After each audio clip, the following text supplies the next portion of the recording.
Welcome to the podcast for the Modern Day Black Belt, a presentation of UpLevel Martial Arts. My name is Jason GUYTON, and I am your host. In this episode, we invite a current student and a fellow student of mine, Mr. Nick Drauschak, to join us for this episode. And he is a professional in emergency management, and he talks to us today about helping our families to make a plan to be prepared and to be aware of situations that can happen in life, from weather events to house fires to pandemics as we currently find ourselves in. So without further delay, here is a video and audio of the call with Mr. Drauschak and myself. Enjoy. Mr. Drauschak, how are you, sir? I'm doing well, sir. How are you today? Not too bad at all. I appreciate you taking the time to speak with me today about Yeah, emergency preparedness and, absolutely. just making sure that you're prepared for anything that might come your way. And Absolutely. you and I are both students here in Charlottesville, We are. and I am, so what belt are you right now? I'm at purple right now. Okay, fantastic. So I'm moving up slowly but surely. We had to take a little bit of time off for family stuff, but so I'm probably about 2 belts behind where I should be, but it's all a process. Absolutely, and it's all about the journey. It's not about, it's the destination. It's Absolutely. setting the goal and going for it. Yep. So let's talk about why you're here and what we would like to talk about today, which is kind of emergency preparedness and making sure your family and yourselves are ready for anything that might come your way. I mean, Sure. I think 2020 has been more than a 1-2 punch. Don't think anyone can argue with that, between the natural and viral disasters that the world is currently facing. So let's talk about what you do professionally and how you help people prepare and make a plan for preparedness Sure. for different situations. So I'm actually I'm an emergency manager, and it's actually a profession. I've been doing this for almost 10 years. I got started with a fellowship at the Children's Hospital of Philadelphia, and then went from there to the American Red Cross for several years. And since then, I've done emergency preparedness and emergency management at the nonprofit level, the local, state, and federal levels. So I've been doing this again for a long time. I fell in love with it in college. I decided to do a J-term course at UVA. Um, and one of the things you can do is do a study abroad. Well, I figured it was January, and what better thing to do than go on a study abroad trip for 2 weeks down to St. Kitts and Nevis. So that was absolutely horrible. It was 80 some degrees every day. But while I was down there, it was a course on public health preparedness. And during the trip, we had a volcano erupt, the Montserrat volcano. So we had ash falling on the island, and flights were canceled and everything. Several severe storms came through the area. And then 2 days before we left, this was back in 2010, we felt a little earthquake, and then somebody's phone went off and said there was a tsunami warning. Um, so we were all a little concerned about that being right on the water. Well, it turned out that that was a result of the big Haiti earthquake back in 2010. So we were down in the Caribbean for when that happened, and it was just interesting to see how a very small island nation pulled together as a community. And this was in the middle of a big contentious election that they had. It was really split 50-50. The two sides really didn't like each other. But at the end of the day, when they knew that there was something happening, they really came together and bonded well. So that was something that stuck with me. So I came back and immediately got an internship with UVA Emergency Preparedness, and I haven't looked back. Oh, fantastic. Wow. Okay. So you got quite a bit of experience in this, and you do this professionally. So Yes, that's pretty impressive. And the fact that we need this, and everyone should probably have a plan. It's pretty amazing. yeah, We've dealt with quite a bit this year, and having grown up on the East Coast, you know, things like hurricanes and snow that we've had here in Central Virginia. It's always one of those things where it's like, am I doing enough? What can I do better? And how can I be more prepared so that my family is protected sure. as best as I can make them protected, and that we have a plan for everything, even though you can't plan for everything. Right, right. And a lot of it is really organic. I mean, it's not necessarily event based. It's sort of getting a plan in place. You can do just one plan that covers a myriad of events. And if it means creating a plan where you just have some extra food on hand. If it means creating a plan where you have things planned out for 4 to 6 months, if you have something where you're saying, okay, I'm going to take my family and go here, or I need to do something where I need to protect family members that may be at higher risk. Um, it really just depends on you and your personal situation. There are guidelines for creating a plan. There are guidelines for things you might want to have with you in both in your home, in your car, and maybe a bug out bag that you want to take with you. We can get into all those in a little bit, but the important thing to know is that even though 2020 has kind of been a little strange, and things have taken place that are outside the norm, it doesn't mean that there are things that are going to happen normally that you don't need to be prepared for. So even though we've dealt with COVID, and even though we're dealing with social unrest, and we're dealing with some other things, um, it doesn't mean that there aren't going to be hurricanes that pop up. This year, we've already had 3 of the earliest named storms in recorded history. And the way that they formed right off the North Carolina coast was really strange for any hurricane season. So there's a possibility to see some more severe weather coming through as we get further into hurricane season. And then, one of the things that people have talked about in terms of this coming winter is that with the large decrease in the amount of carbon emissions in China and India and a lot of other places, even the U.S. has really decreased its emissions. There's potential for the winter to be 2 or 3 degrees cooler than normal, just because you haven't had that heating, the greenhouse effect of gases going up into the atmosphere. People have been less active. So, whereas last winter we had a lot of rain come through with 38, 39 degree temperatures, this year that same rain might be snow because the temperature might be 2 or 3 degrees cooler. I didn't think about that. Yeah, just based off of what people have reacted, the way they've reacted to the COVID crisis. Huh. So there are things that are going to be coming that don't necessarily factor in with what the current state of affairs is, but it's important to be prepared for all of it. Gotcha.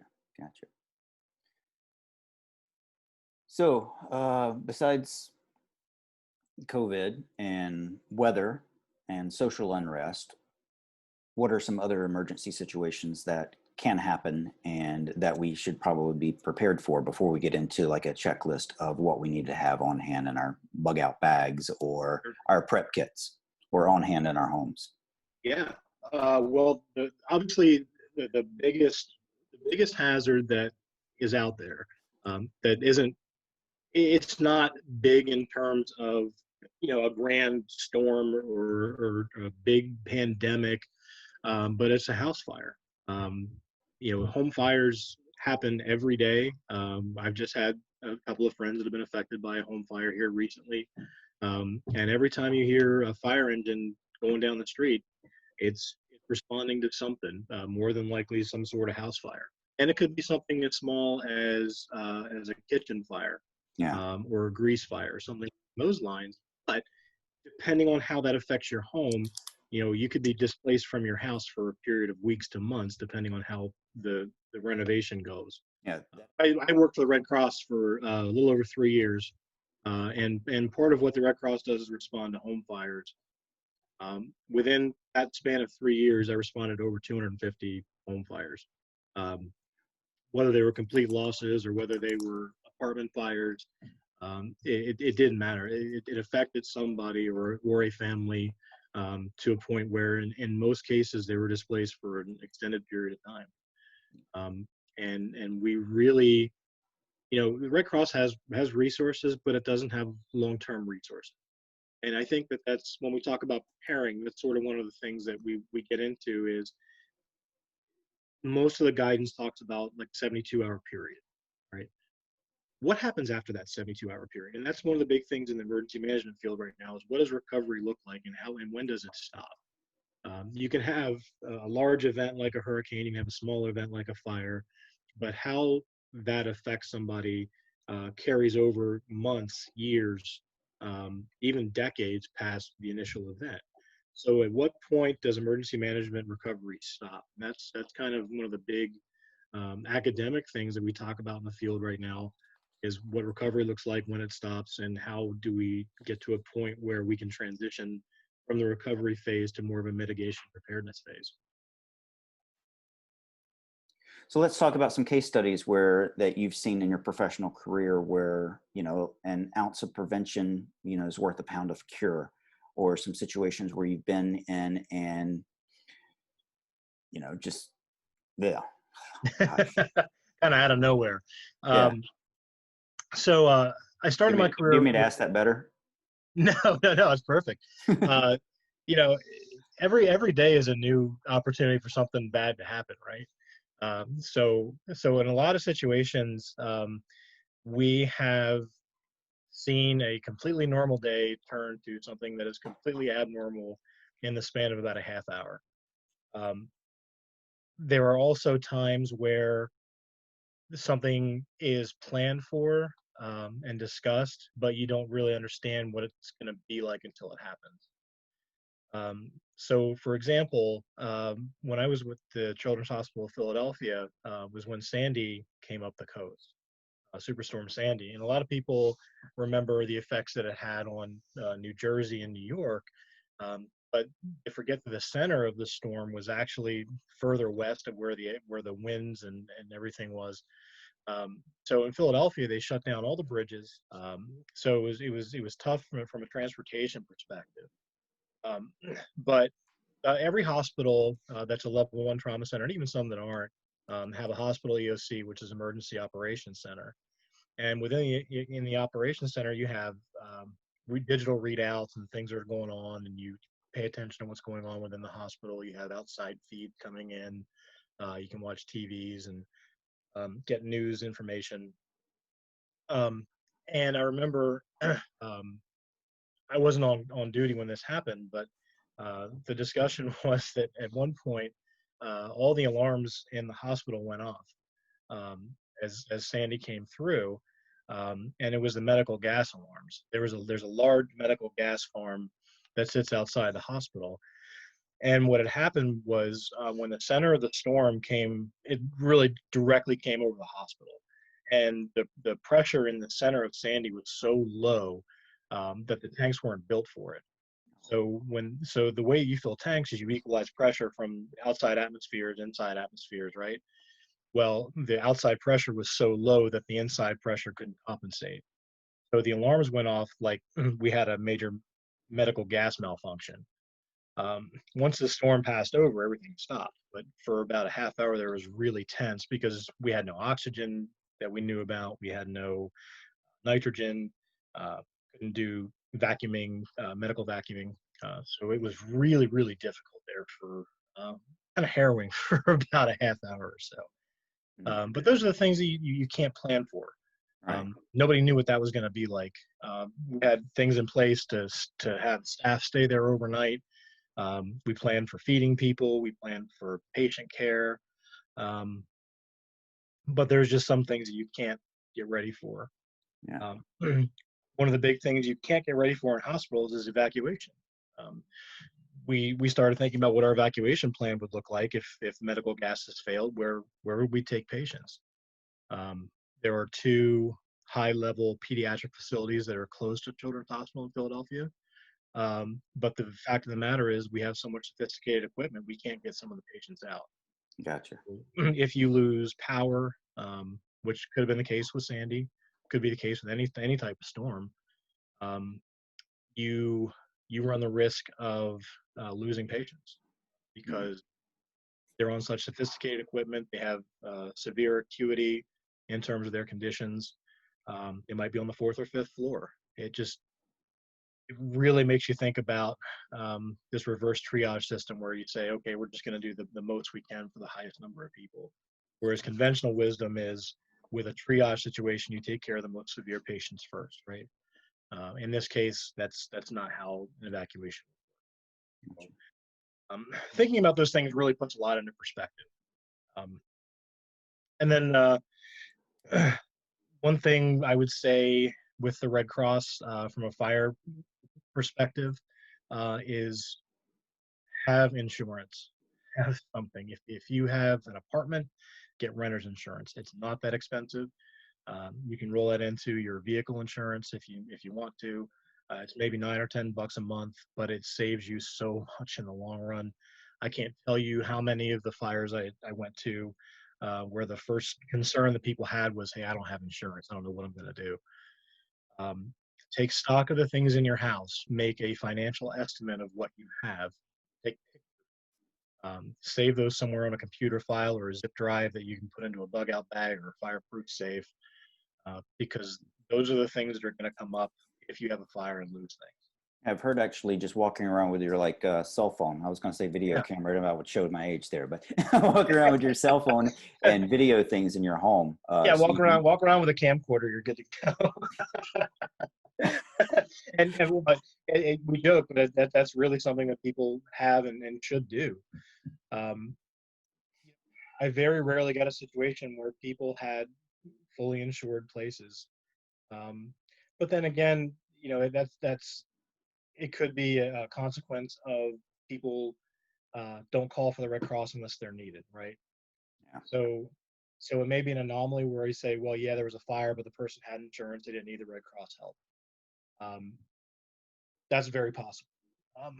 But I'll tell you, um, one of the hardest things that I've ever had to do was show up to a fire and try to have people discuss with me their needs after they've lost a family member.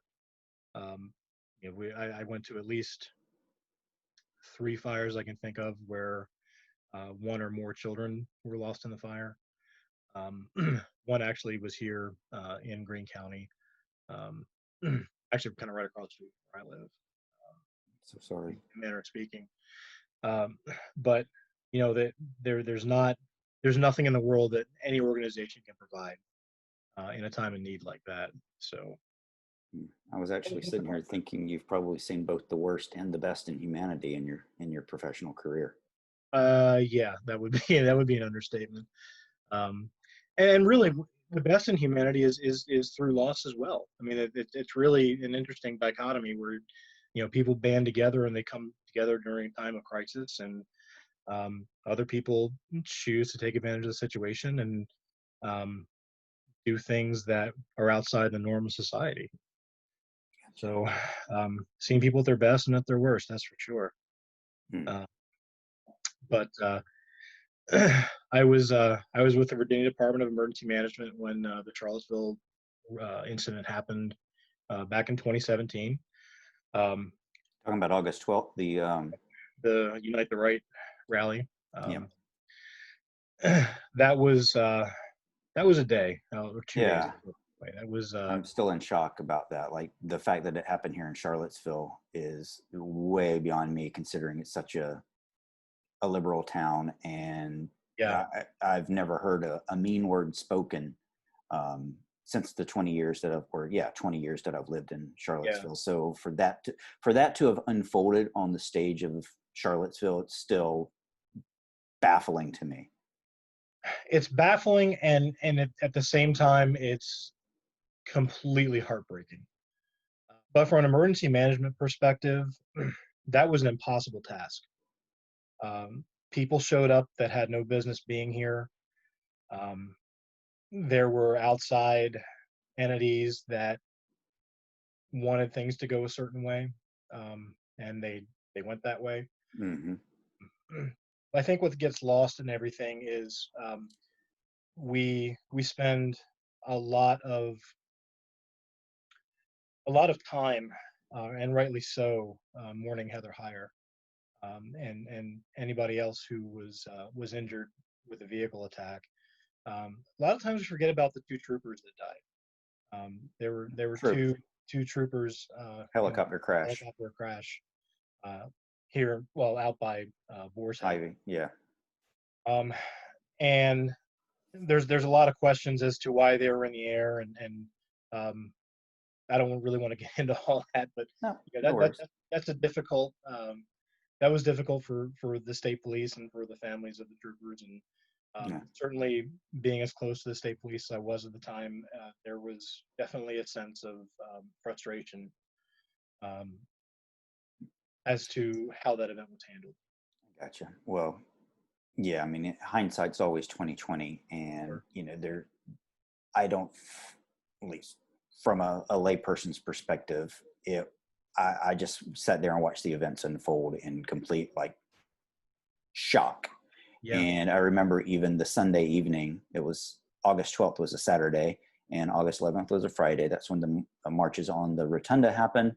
Then, of course, everything that happened on Saturday. And I just remember Sunday just sitting there like in complete frustration and awe. And I work for an international organization, and we use a instant messaging and communication called Slack, Mhm. which is gaining in popularity. I don't know how many people know about it, but it's like Skype or something, and you Mhm. can Discord and Slack and Skype. And I remember just going into the all company channel saying, our collective hearts are broken. I can't believe this happened. This is not the fact that this unfolded on this world. We've been thrust upon the world stage. That's not who we are. This is not, No. where there's no need, no room, and no use for this situation. So I can only imagine knowing from being behind the scenes, or at least behind in the emergency response situation, the things that are known, and probably should not be disclosed, of course. Sure. Now, trying to add, not, I don't want to say trying to add a little bit of levity, but trying to refocus or anything, what's some things that we can do and have on hand? That's kind of like the greatest hits of like an emergency bag to have on hand, Sure. or things to have in your cupboards. I don't have a bug out bag and a concealed weapons permit that I can just grab and run out. I've got like Sure. 2 weeks for, I know that there are websites that sell them. And in fact, when the COVID situation started, I started going on some camping sites, just trying to find some MREs or something like that, Mhm. just in case there was a huge cutoff of the supply. Sure. And I couldn't find anything. Yeah. So, of course, now we know that things can happen, and we need to Yeah. be prepared a little bit more for them. What are some, 5 or 6 items that you should have on hand, that could easily travel, or relatively inexpensive, that most people should have access to, like flashlights or Mhm. whatever, Sure. small little first aid kit. So one of the biggest things we have to worry about in emergency management is recency bias. If we had just had an earthquake like we did back in 2011, a lot of the discussion is, what do you need for the time immediately following an earthquake? We had a tropical storm a little bit earlier. I think it was Tropical Storm Lee back in 2011. So then the question is, well, what do you need for that? And then you have a blizzard. Well, what do you need for that? So what I'm going to try to do is not make this COVID related, and just kind of give a general outlook on things that a family would need for survival for a period of 72 to 96 hours. Um, Now, the one thing we have to remember is that this is all contingent on the supply chain. You touched on that earlier. We're seeing things now where, because of COVID, you're seeing less meat on shelves. You're seeing higher prices in meat, especially beef and chicken. Um, Things aren't being shipped as fast because plants have had to shut down. Shipping stations have had to close down. Big warehouses have had lower capacity to operate because either their staff is unable to come, or they're doing it for social distancing purposes. You just have less people working at a time, right? So take all that into consideration. So right now is probably not the best time to go out and try to stock yourself with things. All right. I would definitely wait a few months, if possible, um, just to let the supply chain catch back up. But that being Okay. said, food is definitely number one. Um, and when I say food, I also include water in that. You Okay. gotta, I mean, the human body can survive with no food for a lot longer than they can survive without water. I think what is it? It's like 3 minutes without oxygen, 3 days without water, 3 weeks without food, or something like Something that. like that. And that's to maintain, normal stasis within the body, right? So you can technically survive a little bit longer without water, but your body starts to shut down. You start to go into, uh, you know, uh, kidney failure, and your body starts to back up toxins because the kidneys aren't filtering things out, liver's not functioning correctly.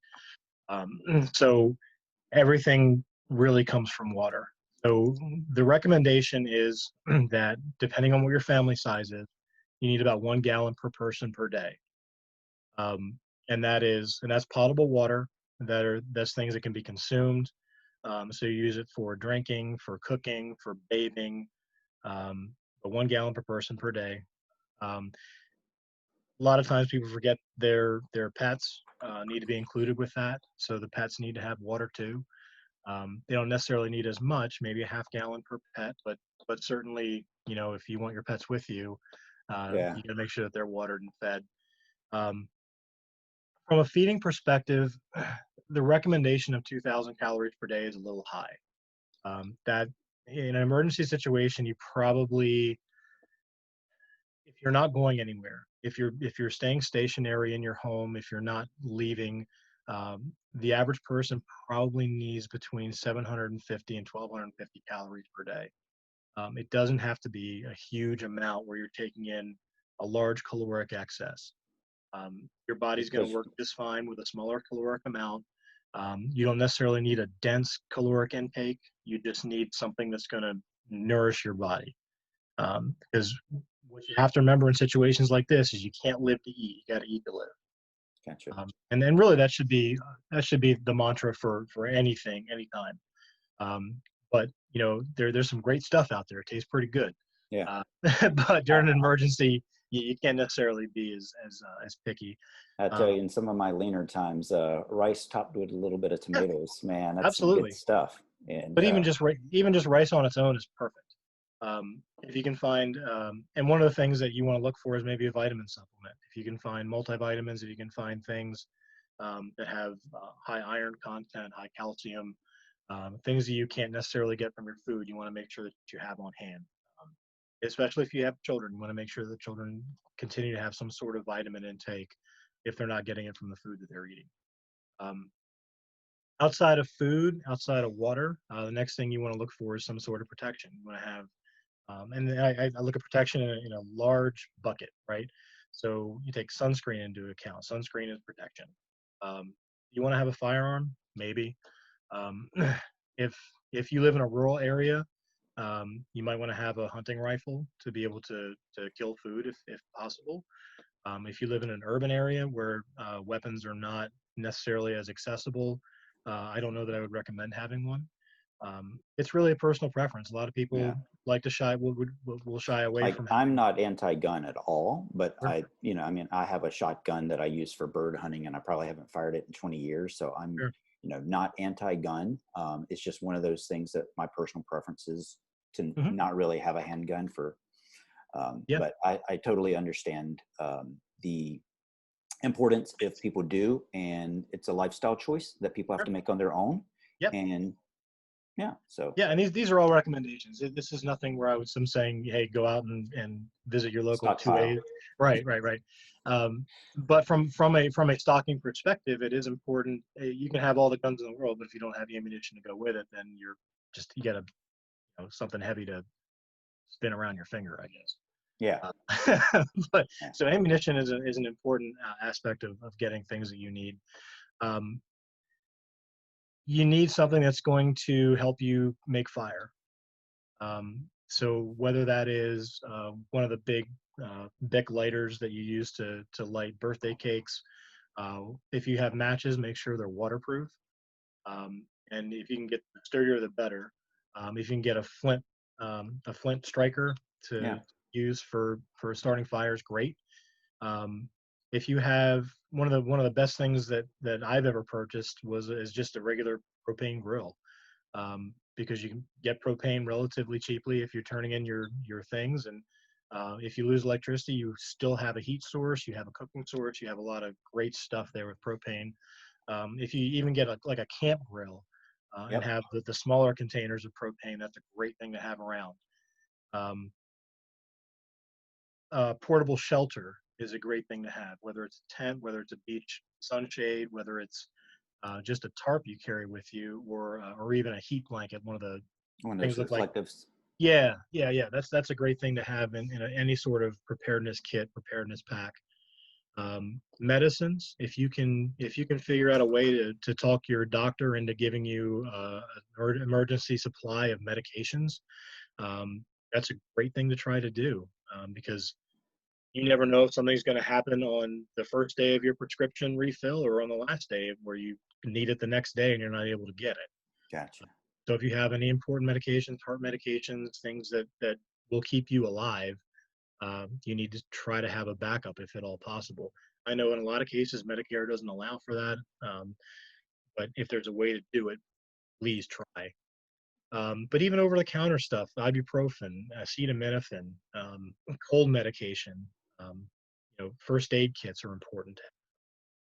They'll oftentimes have limited supplies of those sort of over-the-counter medications. I promise I didn't have this staged, but I've got this first responders kit that I bought offline. It's got like it's got the emergency scissors, some bandages, absolutely. I think that was like $100 or so. And it's just one of those things where anytime, I cut my finger out working in the yard or Andy scrapes his knee, we'll take a Band-Aid out of there. And it's got all kinds of stuff like eye wash and, just all kinds of stuff. I mean, long list in there. Sure. And a lot of those things will have lists of things you want to purchase extraneously of what's in that kit. So, they may say, get a flashlight or get a lantern, get something along those lines that you can light the inside of a home if you need to for an extended power outage. This is, I guess, kind of an aside, but something that I've found very, very cool in recent years, meaning the last 10 to 15 years, is things that are solar powered or hand cranked and things like that. Because I remember going camping when I was like 8, and everything was oversized and bulky and strapped to the top of the car. And now everything's a lot more compact. Like even the Coleman lanterns that you used to use with the little mantle. I don't even know what the little things were. They called mantles? Yeah, I think they were called mantles, and you had to burn them and do them just right. If you hit it too hard, you would destroy it. So you had to walk with care. And now, you got LED, and that throws out arguably more light than those old Coleman lanterns. Absolutely. So the compactness of everything is really impressive lately. Yeah, and even getting some sort of a solar charger for your cell phone, even if cell towers are down, you still can utilize your phone for other things. If you need a flashlight, if you need something where you have offline games to give to your kids to play to keep them occupied. Yeah. It's really important to have that sort of diversion. Our emergency kit has puzzles. We have comic books. We have children's books, coloring books. I was thinking like a deck of cards would be perfect. Yeah, I can do so much with a deck of cards. Absolutely. Even a coin. A couple of coins in there. You can flip a coin a couple hundred times, and some kids will be just as happy as can be. True. But there's some things people don't think about, like duct tape. Duct tape can be so incredibly useful for so many things. Not just repairing things, but you can use it as a tool. You can use it as first aid. There's just so many uses for it, and it's relatively inexpensive, and it's easy to carry. It's lightweight. The other thing people kind of forget to do is grab cash. I was going to ask about that. I know that we don't always use cash as a society, and there are some doomsday preppers that go, well, cash isn't going to be useful anyway. The tools of the trade are going to be barter, are going to be cigarettes, alcohol, things that people find value in from a more pleasure-seeking perspective. I say cash just for a couple reasons. First, if there's no power, ATMs aren't going to work, so you can't get cash out of the ATM. Second thing is cash registers aren't going to work, and credit card machines aren't going to work. So when I say cash, I'm saying paper and coins, because if you walk up to a convenience store and they're still operating, all right, you get something that's $3.42. If you hand them a 20, they can't. You're not getting change back, right? Yeah. So you hand them $3.42. It used to be you'd have coins on you for payphones. Because payphones will still work. Payphones aren't on a line that you'd lose power. So if the telephone systems are still up and working, then a payphone would work too. Gosh, I don't even know if I've seen a payphone There used to be 2 in Charlottesville I knew about, but I think they've both been taken out. There was one by the bus stop for a while. Okay. All right. Makes sense. Yeah. But a lot of them have gone to like a VoIP type system. So you can find voice over internet protocol phones in certain places, but I don't know that you can find Yeah. actual payphones anyway. And you can also get cell phone apps on your mobile as well. Yeah, but, absolutely. But other things you can put in your kit really just depend on your personal preferences. If you are a diabetic and you need to carry extra sugar with you, you can do that. You can really put anything you want into it that's important to you, but you have to remember a couple of things. Stuff takes up space. Okay, so the weight. more things and weight. So the more things that you have inside of a home, the less space you're going to have for other stuff, which is fine. In your bug out bag, you have to be careful how much you carry because of weight. Again, it's going to be difficult to carry 200 pounds worth of stuff if you have to go from one place to another, if that happens to be several miles away. And there's also limited space in a vehicle if you choose to bug out by car. One of the things I recommend is making sure that you have some sort of emergency kit within your vehicle. And this can be something that is as simple as having snacks and water. And not necessarily for an emergency event, but what if you get stuck in a traffic jam on 81 or on 64, or I don't know what the interstates are now in North Carolina, but I guess 75. 40 and 77 maybe? And yeah, 95? maybe. But either way, you get stuck in a tractor trailer accident for a while and you have medevac and you have other things going on, you can be stuck in a hot car for a period of time, right? Gotcha. So you need some snacks and water there just for that. How often have you been driving and somebody hits a deer? You come up along somebody that has had an accident. If you have a first aid kit, maybe you can render initial first aid. I recommend that everybody get CPR certified. I recommend that everybody get at least basic first aid certified, because you never know when you're going to need it. You never know when somebody you love is going to be in a situation where you're the only hope for them to be able to survive. So I take that really seriously in terms of asking people to take those courses and at least learn basic first aid and CPR. I'll tell you, one time when Andy was really tiny, not tiny, but when he was probably maybe about a year and a half, we were eating chicken and he started choking on chicken, and it scared me to death. Like nothing bad happened, but I tell you, the next day, the first thing I did was signed up for a pediatric CPR and first aid kit, first aid class through the American Red Cross. And they are different. Very much so. You do pediatric CPR much differently than you do for an adult or an adolescent. So that's important to keep in mind. It's preparedness is such a wide topic. It really is, and it's hard to do within the span of multiple episodes. Sure. I mean, we could talk about all hazards approaches. We could talk about hazard by hazard approaches. In our field, we do what's called a hazard vulnerability assessment. So we take a look at an entity, whether it's a hospital or whether it's a community, and we go through and we say, well, what does this look like if it happens? What is the impact of people, property? What about continuity purposes? And then we merge that with the likelihood of it happening. So yeah, we know if we had a tsunami here, it would be horrible. Is it really going to happen? Probably not. So we're not going to spend a whole lot of time on it in the grand scheme of things. That's where we come up with the idea of creating plans and policies, procedures for each event. We'll say, what is the likelihood? What does the impact look like? We merge those two together and then we plan for it. Gotcha. So that's something that every person can do within their home. That's part of making your own emergency plan, is saying what things can affect my family. How do we want to approach it? What do we want to look for in terms of ways to mitigate it? Do we live in a flood? Do we have flood insurance? Do we live in a hurricane-prone area? Do we have hurricane insurance? Do we know whether or not our policy carries that? Because sometimes you have to attach it as a rider. People don't know that. So it's got to be something where you talk to your insurance agent, you talk to your real estate agent when you're buying a property, and you say, what does the insurance look like on this? Is it in a floodplain? Is it a hurricane-prone area? Are there building codes? Is everything up to standard? And that's all part of your planning process when you're thinking about moving somewhere. But in terms of once you're at a location, take a look at the hazard around you. Look at the historical record. Look at things that may have happened in the past where you are.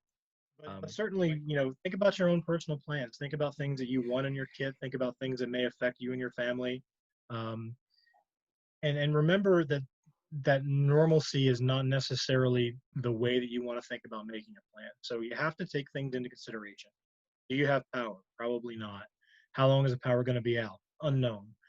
What's the weather going to be like? Are you talking about a plan that you're making for wintertime or summertime? What are the average temperatures like? How long are you going to have to be in this preparation mode for living in 35-degree weather with 20-degree weather at night? Understand, and that's another thing, understand the difference between temperatures during the day and during the evening, because you may be Wide planning. fluctuations. Sure, but even with summertime, you could be preparing for 95-degree temperatures during the day, and it goes down to the mid 60s at night. That's a huge swing. So you have to think about those sorts of things. The other thing to remember in terms of clothing, and I forgot to mention this earlier, but the best thing to do with clothing is layer. You don't want to necessarily have things that are big and bulky like sweatshirts, because even though they might be warm, what happens if they get wet? If you've ever gone in a swimming pool with a sweatshirt on, and I used to do that for training when we would do competitive swimming. You do it for drag purposes, right? It's really, really hard to move in. So Yeah. if you're in a sweatshirt and you get a sudden rainstorm, okay, and the only thing you have on is this big bulky sweatshirt, now imagine how long it's going to take for that thing to dry out, or how heavy is it going to be when you're trying to walk with it to get. Yeah. Wearing layers is great, starting with like a base layer and then a t-shirt and then another sort of lightweight layer. That's going to trap more of your body heat if you're trying to stay warm. It's going to protect you from more UV rays if you're trying to keep the sun off of you. And it's going to be easier to dry in the long run if it gets wet, because it's lighter material, it's thinner, it's going to take a lot less time. Yeah. I'm a pretty laid back guy, and I'm pretty easy to get along with, and you're always easy to get along with. So we're not talking necessarily like doomsday here or whatever, but Right. preparedness and being prepared and taking things, recognizing that the fabric of society, that it's can be a thin veil and not the thick canvas that we think it would be. And I know that, when you talk about these things, we're talking with a certain amount of seriousness to it. Of course, it is serious, but, we're also pretty laid back and jovial people. So it's good to be prepared and have these conversations, and to have that kind of duality of a personality, to be able to see both the human side as well as the, preparedness side. Mm-hmm. And I think always being able to modify, adapt, and overcome any challenges that we Sure. have always fit well into that. So, Well, I got to tell you, from a human side of it, there's probably not a more funny profession to be in than emergency management. We see things that are crazy. And we see people doing things that you just shake your head like, what are you thinking? And then I'll be honest with you, I was one of those people. I lived in the panhandle of Florida between 2002 and 2005. There was a reason I left in 2005, and that was because I went through 2004. We had that Andrew was or Charlie? That was Ivan. That was Charlie and Ivan. Okay. And I remember just sitting there. I was young. I'll admit I was a young guy. I was in my early to mid 20s. I worked at a bar restaurant in Panama City Beach, and they didn't have anything to do with their beer, so they were like, "Hey, take some beer and go have a hurricane party." Okay, cool. Yeah, let's do that. So, riding out a Category 3 storm with a bunch of crazy guys was not my idea of something that I ever want to do again. Yeah. It was fun in the moment until we started hearing the roof come off. Yeah, well, definitely, Yep. as we get older, our perspective, of course, changes as well. And as Yeah, we, when you're young and 20, and you only have to look out for yourself, sure. and, just kind of caution to the wind. But when you've got a family, wife, kid, in your case, 2 kids, you definitely change your perspective. And I can't imagine having a hurricane party now. They Well, used to be yeah. fun back in the day, because, like I said, I've lived through quite a few hurricanes down Oh, in the yeah. Myrtle Beach area. Oh, yeah. But you see people really doing innovative things. They find everyday household items to use as protection or shielding, or just acting like there's not a care in the world. And it's you get experiences with your fellow emergency managers during an event within an emergency operations center where, let's be honest, it's kind of like being an EMT or being an emergency room physician or nurse, where you kind of have to have this dark sense of humor, right? You've got to have this this weird outlook on things, where the jokes are sort of off color, but it's an understanding that that's how you get through things. Again, and a lot of it is if you didn't laugh about it, you cry, right? Right. And you can't break down in the middle of an event, so you have to have this darker sort of sense of humor about things. And you form bonds with people. I mean, you're in the same room with somebody often for, you could have an operational period of anywhere from 12 to 24 hours, depending on how much you're staffed. And you are in close quarters with people. You are sharing meals. You're sharing showers. You're sharing very small rooms with very uncomfortable accommodations. And you're doing this day in and day out. So you really get a bond with the people that you work with. But at the same time, you see a lot from the outside world. You see a lot of people, again, like we talked about earlier, acting in the best interest of society and acting in their own best interest. Um, so there's a lot of levity that comes with it, and we laugh a lot, and we joke a lot, and we bond a lot. But it is kind of a serious thing. And we talked before the podcast about, you know, what are we prepping for doomsday wise? And the fact of the matter is, you can't ever prep for doomsday. Doomsday is what it is. I mean, if doomsday is here and it's our time, then it's our time. You can't ever prepare for that. Yeah. But like we've talked about a lot today, preparing for things that you can mitigate, not control, but mitigate is the important thing. I remember one time somebody told me, no one ever wants to get hit by a bus or a car, but if you do, you deal with it. But Sure. we can always take the time to make sure we look both ways Yeah. and know that a bus might be coming. Sure. Cool. Well, what are some resources that are out there, either podcast or books that people can kind of check out, Yeah. kind of make themselves a little bit more prepared, and for the hopefully non-occurring situations that may come this way? So there's three great online resources if you want to look for preparedness stuff. There's the CDC website, there's the American Red Cross, and there's the FEMA website. If you want to educate yourself a little bit more and learn sort of what it is that I do, FEMA has independent study courses that are completely free. They're online. All you have to do is sign up, and you get a student ID number. You sit through. It's like a webinar. It's an online class, and once you finish it, you take an exam and you get credit for the course. Once you get enough, you get a basic certification. Um, it's really interesting, I think, even for a layperson, because it talks about basic preparedness, but it also talks about things like how we run an incident. What does the incident command structure look like? What is the government supposed to do during times of crisis? And that's all spelled out in a lot of these courses. So if you're ever interested in that, that's really a great resource. Um, there aren't many podcasts about emergency management. It's kind of disappointing because I think it's a really cool thing where you can talk about a lot of stuff. But then again, my perspective on what's really interesting and fun might not be the same way for anybody else. The one that I think is probably the best, it's called The Dukes of Hazards. That's a podcast that ended a couple of years ago, but there's about 30 episodes of it, and it's really funny and really well done. There's another podcast by a group called PARCAST called Natural Disasters. It talks about a lot of things in history that have happened in terms of hurricanes, tornadoes, flooding, the Dust Bowl, the heat wave in Chicago. And it goes through survivor stories, but it talks about the evolution of how the disaster happened, how people weren't prepared for it, how things kind of came out of nowhere, and more importantly, what the recovery looked like. Okay, Gotcha. so that's really good. There's a lot of books on emergency preparedness, and I think the best one that we see in the field is a book called The Unthinkable, Who Survives Disasters When They Strike and Why. That's by an author named Amanda Ripley. Um, there are anecdotal stories in there about people who have survived events when other people didn't, and they talk about why they survived. Were they more prepared? Were they just lucky? Um, was there something that happened from a divine intervention perspective? Or is there science behind it? And it's really a good read. It's a lot of chicken and egg type stuff, but Gotcha. it's great. There is from a local perspective, there are a lot of books about Hurricane Camille.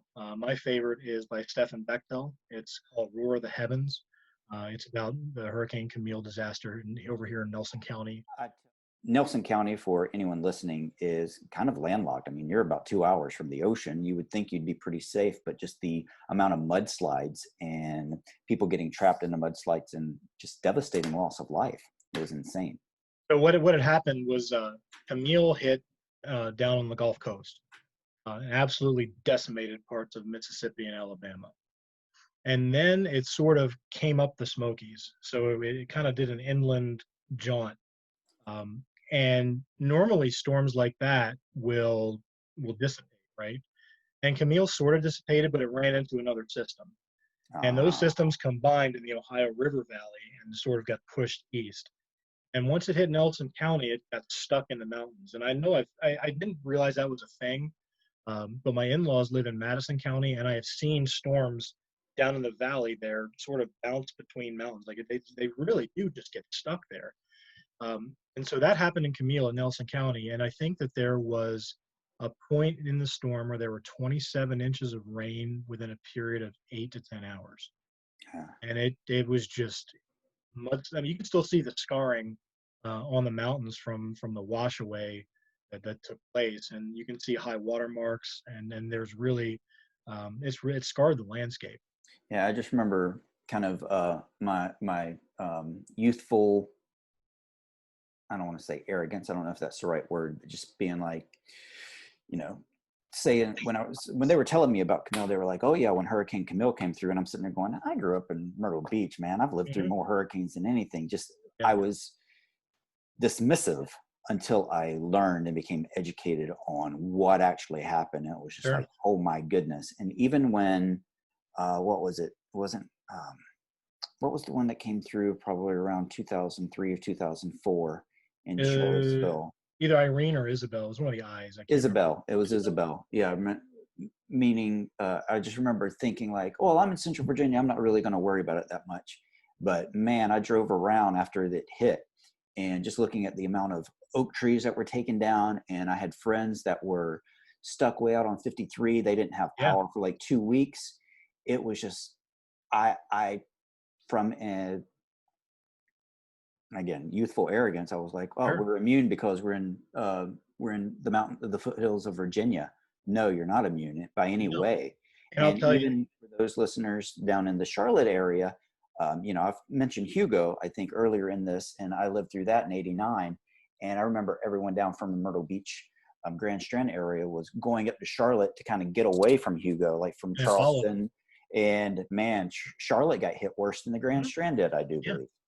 Well, so there's two things with hurricanes that are interesting is that everybody focuses on the wind, right? But it's the water that gets you. It doesn't, you're not going to see as much long-term devastation in the area of the wind field per se. Things are going to be destroyed immediately, right? And you rebuild and go on. With the water, you're fighting that for years because you have flood insurance problems, you have foundational problems. You end up with water damage in places you didn't know it existed. And a lot of times what happens is you get a lot of water damage in places that don't necessitate flood insurance, right? So I happen to live up on a hill, which is great for water runoff. But what happens if we get a storm coming from another direction and it inundates parts of my house with water? I don't have flood insurance on my home. So that becomes a bigger issue from a recovery perspective. Gotcha. The thing with hurricanes is their unpredictability. I don't know how many people in our Charlottesville area know this, but we have been in the crosshairs twice in the last 5-6 years of storms that were still going to be Category 3 strength when they hit Charlottesville if they hadn't turned. And that was Joaquin back in 2015, and then Florence that kind of did a figure 8 out in the ocean and then hit on the border of North Carolina and South Carolina. Those were both predicted to come almost with the eye going right over Charlottesville. And if not going up Charlottesville, it was going to go up the Chesapeake Bay and the Potomac, and we were going to get a lot of the wind and rain bands. So we've been really, really fortunate over the last 5-6 years that those storms didn't hit us, which just goes to show that it can happen. It just hasn't. Right. So that's something we need to be. It's not a matter of if, but a matter of when. Sure. And the biggest thing that we all worry about in Virginia is a direct strike up the Potomac that hits DC. We'd have a Cat 4 storm coming up the Potomac, and um, you know, look, I'm I don't want to offend anybody on the podcast, but I'm here to tell you that climate change is real, and I'm here to tell you that that makes storms a lot stronger. And the fact of the matter is that when you go kayaking on the Potomac or you go kayaking on the James, and it used to be when you do that, you'd get a nice, cool, refreshing splash of water.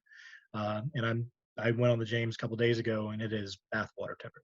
Mm. It is really getting to the point where, if the storm comes further north, it used to be it lost its strength, and now it's not going to. We're just going to get in the next 5 to 10 years, you're going to see a big shift in the strength of storms further north than even you do now. So Yeah. You got to start preparing for that kind of thing. From a All right. fictional perspective, there's a couple of great books out there written by the same author. His name is William FORSTCHEN. He's written a book called 1 Second After, which is a book about a realistic EMP scenario. If you know what EMP is, it's electromagnetic pulse, which would take out the entire power grid, but also affect things like vehicles because of the solenoid valves and how many electronics we have within vehicles. You wouldn't be able to start up anything that's made after like 1980. Yep. So it's a great book about preparedness and struggles as a family with things that you didn't know that you need or things that you didn't realize were going to run out. There's medical issues that they talk about. There are people that pass away because they can't get access to medications. So it's really a good book. The other one that he's written is called 48 Hours. That is a little bit less likely scenario, but it talks about survival after a coronal mass ejection and a coronal proton ejection that happened simultaneously. You mean like a solar flare? Yeah, solar flare with then a protonic ejection. So when you said coronal, I didn't want it to be construed to be thought of as coronavirus. So. Right, coronal mass ejection. So those are great. And there's a little bit less serious book called Survival Mom by Lisa Bedford. And that's more family oriented. That's like, what do you pack for the kids? What kind of things can we do on a day-to-day basis to make sure we can get through the day, let alone surviving a large scale event? And that's one thing to remember is a lot of these events, even though they might be large scale, every event is local. All right, it happens within your home. It happens within your neighborhood. One of the big shifts in emergency management right now is moving away from the idea of self-reliance and self-resiliency to more of a community model. Point. And what that means is a community more resilient? Is your neighborhood able to withstand something that happens? Or have you split resources? Have you talked to your neighbor about what they have, what you might have? Yeah, instead of every man for themselves, how can we get through it together? Because you can do so much more as a community. Yeah. And the other thing that does is it eliminates the need necessarily for immediate federal help. Okay, because that's going to be a long time in coming. They have a lot of things to do. And I'll be honest, I'm gonna throw this out there. Emergency management is not a well-funded entity whatsoever. It takes a very large event to make emergency management stand out, like 9/11. There were grants available for a really long period of time, and then guess what? We never had a 9/11 again. So the money started drying up. It was shifted to other places, and we're still asked to do the same amount of things with less resources. So, and that's at a very well-funded level. That's in Northern Virginia. Okay. So when you get to a locality like, let's say, Greene County, emergency management is not funded well. Louisa County, Orange County, a lot of times the emergency managers, and it's not the case here in Greene, but a lot of times the emergency managers it's like an add-on job to like an assistant police chief or an assistant fire chief or somebody who, has the time to take these extra courses and get certified in being an emergency manager. So it's kind of an extra duty as assigned type thing. So to have the mindset that the government is going to come and help you immediately following an event is not accurate whatsoever. So the more resilient you can be as a community, the less of a need there's going to be to have the request in for government intervention immediately. If you can take care of yourself, that's great. I recommend doing it as a community, not necessarily as a Good point. Now, at an attempt to throw in a little bit of levity, there's been quite a few disaster movies from Deep Impact to the day after tomorrow, and things like that. Now, what are some of those? Are there any scenes that you've seen in those movies that just make you, like, from your professional perspective, just bust out laughing? Yeah, and it's funny you bring that up because I was actually talking about that with a colleague the other day. But there's a movie with Tommy Lee Jones called Volcano. Volcano was the one that, and I say this is from a emergency management perspective. It's the only movie where the emergency manager is actually like the lead character in a movie. So Tommy Lee Jones is the head of OEM for LA County, and there's a volcano that just pops up out of nowhere from underneath like the La Brea tar pits, and it's really horrible. It's a really really horrible depiction of what an emergency manager does. Because first of all, he's supposed to be in the EOC, but he's out doing Tommy Lee Jones stuff and running around and trying to save the city. And he's making decisions with resources that are right there in front of him. And I just got to shake my head. That would never happen. First of all, he wouldn't be outside the EOC. Second of all, those resources that he uses are not readily available at any point in time. So I kind of shake my head on that one. The other thing that strikes me as funny in all these disaster movies is the idea of the big speech. Like you have, the president and Independence Day. This is our Independence Day. Right. A lot of those things where, the president stands up in front of the country, what was it, 2012, and talks about, my fellow Americans, this is the greatest challenge that humanity's ever faced. We will overcome. We will prevail. Right. Nice little pep rally. I'll tell you from an emergency management perspective, we never get pep talks like that.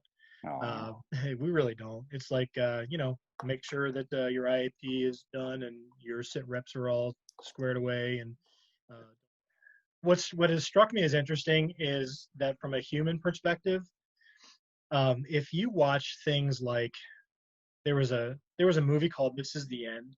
It was a Seth Rogen movie about like a zombie apocalypse, end of the world type thing. But the way people act in that movie, it's really, really similar to the way I think people would act in a normal event. Like when you watch some of these disaster movies, there's people acting very heroic and very, stoic, and the people in this movie, This Is the End, are very comedic. And using very dry senses of humor, and like, okay, who's got the alcohol and who's got the I think there's heavy drug use in it, which I don't condone whatsoever, but that's what they do. And I think that's more along the lines of the way people react. When you see some of these big, high budget disaster movies, it's really difficult to gauge the realism of it, because again, it's big budget special effects, and the way that fluid dynamics work, you have to almost suspend disbelief, right? There's just it's really hard to imagine anything of that nature happening. So when you look at it from a human perspective, the more realistic movies are the ones that are supposed to be comedic, but I think that's really how people react in a situation. Good point. All right, well, some of our common thread questions, and we'll start to wrap it up. In your opinion, what is a modern day black belt? Well, that's a really great question. I think a modern day black belt is being the best version of oneself. And we've talked about that from a martial arts perspective, but I look at it from a career perspective, from a parenting perspective, from just an individual perspective. Black belts, one of the things that I like to say is black belts are elite, but they didn't get to where they are trying to be somebody else. So you and I are both in the black belt program. Our families are as well. And I would say that 99.5% of the people who are in the black belt program and are going to succeed in the black belt program are doing so because they are their own black belt. Many of us try to be one of the Uyghurs. Our black belt testing is going to look nothing like the Uyghurs. They are so amazing at what they do. And while I look in the mirror and I like to think that I look like Mr. William Uyghur when I'm doing some of my things, when I actually get down to it, I look like a flailing giraffe. And it looks nothing like I imagined it looks. but that's the best that I can do. And I know that I've worked really hard to achieve the level of martial arts success that I can do. Um, and I certainly think that being a black belt means that I am working my hardest to be the best of my career, and being the best dad that I can be, and being the best community citizen that I can be. And what my black belt looks like is not what your black belt's going to look like. It's not what somebody else's belt is going to look like. So be content with your own black belt, but do the best that you can in whatever that you can do, right? Second thing I would say is a modern day black belt uses their platform for real change, um, even if that's just a small thing. And one of the things that a coach used to tell me when I played football was even a 2-inch stool with a solid base makes a difference, makes you taller. It's not that big of a change, but in the grand scheme of things, it does what it's supposed to do. It does a small job really well, and it makes you taller, right? Um, One of the things that I don't want to say it bothers me, but I really wish that a lot of the athletes that are making very good points from a verbal perspective would take some of that and put it into action regarding the current situation in the country revolving around racism and the systemic aspect of it.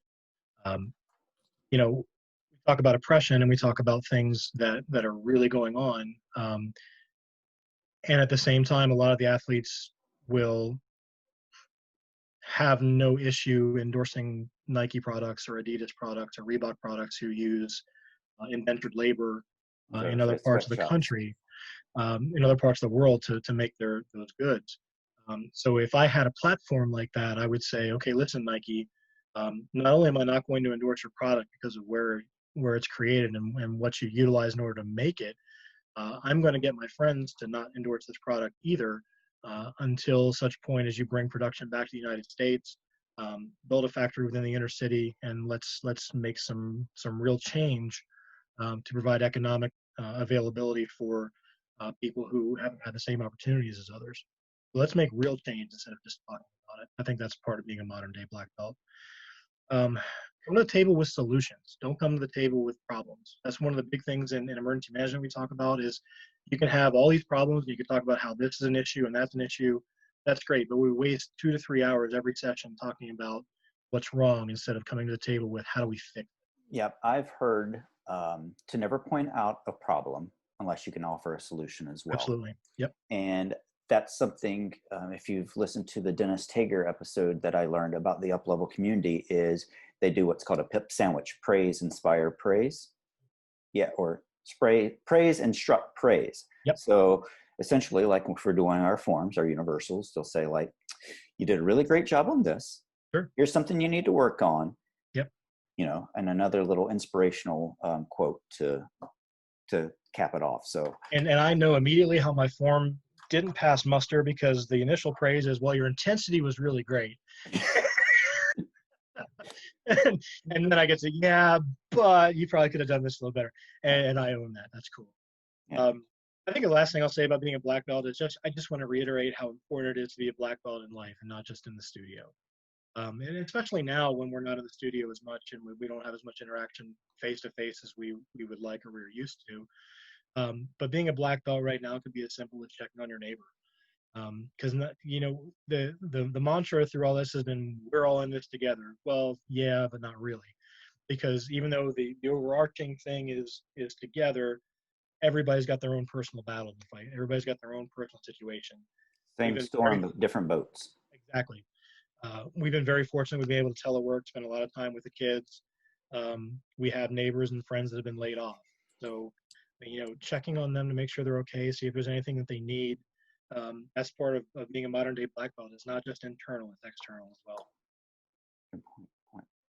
Okay. Well, this is a lot to absorb, and there's definitely a lot that we can do to prepare ourselves as much as we can for the situations that we can find ourselves in. Do you have any closing thoughts for the episode about emergency preparedness? And go ahead. I think first of all, I want to thank you for the time to be able to talk about this. No, thank you, man. This is tremendous. This is an important message, I think, but it's a great platform to be able to do it.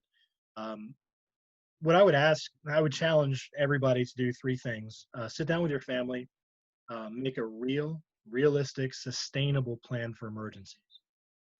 Make a plan to be able to evacuate your home. Figure out what your meeting point is, what your staging point is if you have a fire and everybody has to get out from a different way. Practice it. Practice that fire drill. Make sure that you know how to get out of your home from different places within the house. If you can't, figure out ways that you can mitigate that. Practice it in the morning, practice it in the afternoon, practice it at night. Turn the lights off. Try to do it without lights on. There's a saying that practice makes perfect. I personally think that perfect practice makes perfect. If you have a really bad practice, you're not going to be able to perform well during the game, right? The second thing I would say is share this podcast with at least one friend, colleague, or acquaintance. We didn't make any groundbreaking statements here. We didn't reinvent the wheel, but it's really rare to have the ability to have somebody within the profession have the time to be able to talk about from a very inside baseball perspective what we look at, what we think people should have. So that's really important. And the third thing is seek me out. Ask me questions. I'll see if we can provide an email address for me in the podcast notes. But certainly reach out to me with any questions that you have. I'm more than willing to share any knowledge that I have. If I don't know, I'll find out. And we'll provide resources for whatever that you need. I still have contacts within the Red Cross, within local, state, federal emergency management. So if there's something that you need from that perspective, I'm more than willing and happy to find it for you. And if you need help making your plans, let me know. I'm so willing to consult and do that for you. So please reach out. Well, fantastic. Thank you again so much for doing absolutely. this. I mean, I could go on and on. This has been this has been fun. I mean, you and your family are always so super to talk to. Mrs. Drauschak, Stephanie, and I love watching your boys. They're about the same age, or Nolan's about the same age as Andy. Yep. And how old is the youngest, and what is his name? He's Liam. He's 3. Liam is 3. Have you gone to any of the in-person classes yet, or are you still kind of in the self-preservation mode? No, I am living my life. Okay. I am masking up and going out, and my older son and I have been going to the Wednesday evening class with Mr. Wiegert for about the last month now. So good. Yeah. As a public service announcement, everybody wear your mask. And if you need motivation to wear your mask, is brand new medical interns start at hospitals. And just keep in mind, for the last 6 months, all of their training has been virtual. So unless you want to go into a hospital situation where you have a lot of staff that are, I don't want to say undertrained, but they're brand new for the next few months here, wear your mask. Good point. Absolutely. Cool. Well, much love to the medical profession, but everybody's new at some point, and that's not necessarily a position I want me or my family. I don't blame you. In fact, I saw something that was like, just keep in mind, if you get this, you're going to be in a hospital room without anyone being able to visit you, and things like that. Is that really how you want to do it? So wear your masks. There you go. All right. Mr. Drauschak, thank you so much. Greatly appreciate your time. This will probably turn into 2 episodes, and I'd love to have you back on another time, because this is something I could talk about for quite some time, and throwing in some different anecdotes and observations is always fun for me. Yeah, always happy to do it. Thank you, sir. Have a great rest of your day. Thank you, sir. Appreciate it. Yes, sir. Many thanks to Mr. Nicholas Drauschak for joining us for this episode. It was a lot of fun. It was very informative. And, I think there's some great value that can be extracted from it. Hope you enjoyed it as well. And I hope you're always remembering to up-level and unleash. Kia! This is Sam Wiegert, founder of UpLevel Martial Arts. Thank you so much for listening to our podcast. We hope you found it fun and educational. If you did and it added value to your life, please share this with a friend who you think might benefit, and please give us a 5-star review. Don't forget, work hard, become a black belt leader in your life, and we'll see you in class very soon or in one of our online communities.